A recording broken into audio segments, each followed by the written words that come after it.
Well, welcome back to the channel and to another helicopter flight. If you're new to the channel, welcome. We're happy to have you along today. We have a passenger flight today. It's a couple, a teacher couple, and then another teacher. So we'll be going to two different jungle schools today. And I wanted to kind of start the video off with a little more of the behind the scenes this time. Normally I start kind of in the helicopter ready to go. You can see here I'm doing the weight and balance. This is the app that we use here, and I'm just adding the weights from the manifest for each of the passengers. And then Curl, our ground handler, has also weighed the baggage, so in a minute you'll see me go to the baggage tab and put in 150 pounds of baggage. You can, if you notice that green envelope there a minute ago was just red, and that's showing real time if I'm within the weight and balance envelope. If it's red, we need to change something. If it's green, then we're okay. So here I'm just checking the lateral graph and the longitudinal graph. You can see current fuel puts us in the envelope, and we burn aft and obviously lighter. So 2159 is the weight. Hand that off, and decided to just speed up the pre-flight for the first flight of the day, checking the levels for all the fluids, just a general walk around, and of course sumping the fuel. And now the passengers are loaded. You saw me come back and split the blades. That's basically just turning the blades perpendicular so that I can see both ends. It's a good habit to be into. That way you'll never start with the blades tied. A lot of times if it's windy, people will tie the blade to the tail, and when you're sitting in the helicopter there's no way to see that, so I like to split the blades so I can confirm visually for sure 100% that they're not tied.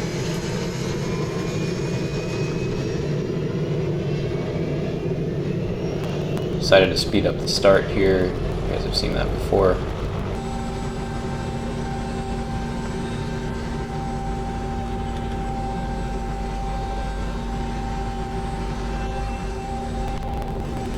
Speed up some of the checklist items. This is just the last before takeoff check after everything's at 100% ready to go.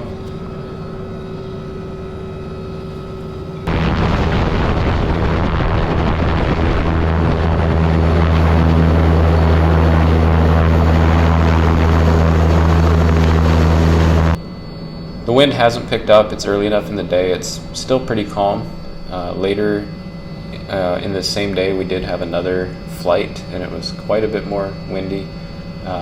Normally in the morning it starts out calm, and then as the sun rises we start to get more of the convection activity and the sea breeze, and then the interface with the mountains. So we can have some interesting winds, but it's normally, unless we have a tropical weather system, it's normally pretty calm in the morning.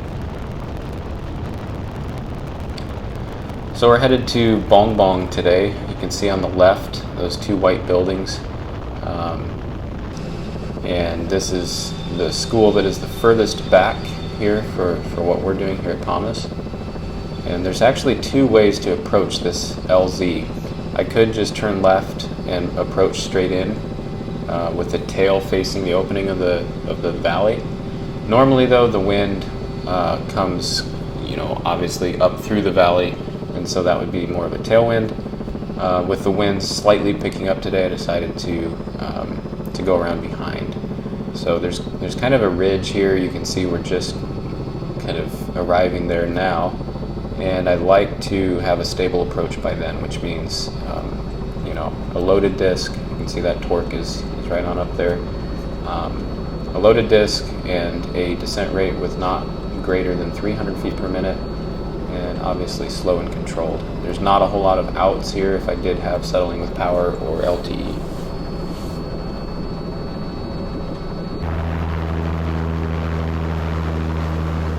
This particular LZ looks flat, and for the most part it is. I do land at an angle though, because we have a tree off to the left, and with landing at the angle, it kind of slopes down aft and to the right. You can see there, it's a little bit of a slope landing, and then the tail settles. So just every LZ has its own little slope and characteristic, and you just kind of get used to it.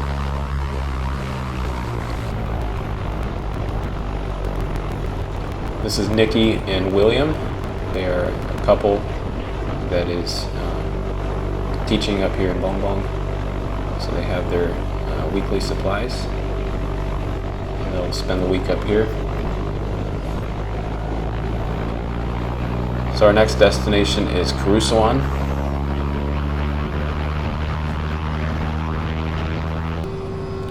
Just doing the pre-takeoff check.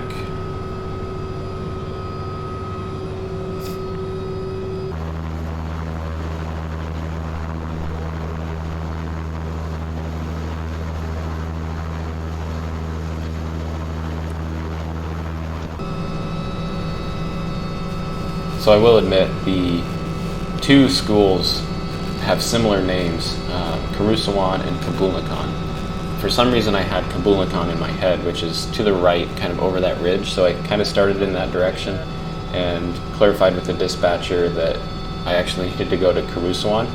So I changed directions. I just cut that part out of the video. It just took too much time to descend and come down. It wasn't very interesting. So here we are. This is Kusuan. The shrubs are kind of growing up a little bit tall here. We need to have them cut back, but it's still, everything's below the main rotor, and of course the tail rotor is still hanging well off the edge of the cliff, so no factor. This is Tata, the teacher for Kusuan. Again, she has her weekly supplies, and she will live up here for the next week.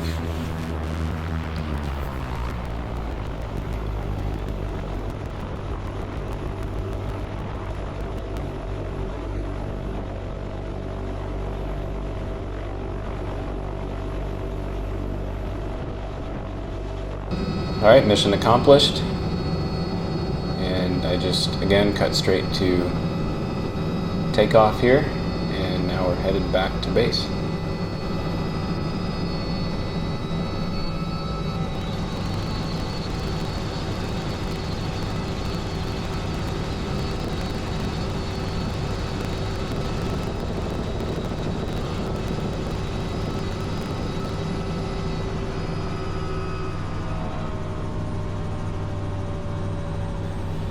Okay, so I decided to do an auto rotation. I like to do this if I'm solo on any empty legs, just to keep my skills sharp. This isn't necessarily a standard auto rotation. I'm trying to make a specific point, which is the acacia tree you'll see just here in a second. It's kind of the dark tree across from the long white building there.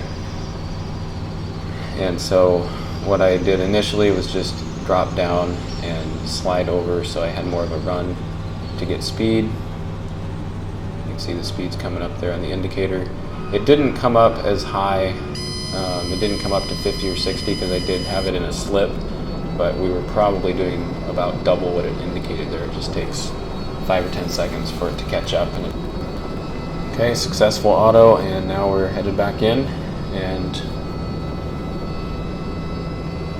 we will get it fueled up for the next flight. Thanks again for tuning in.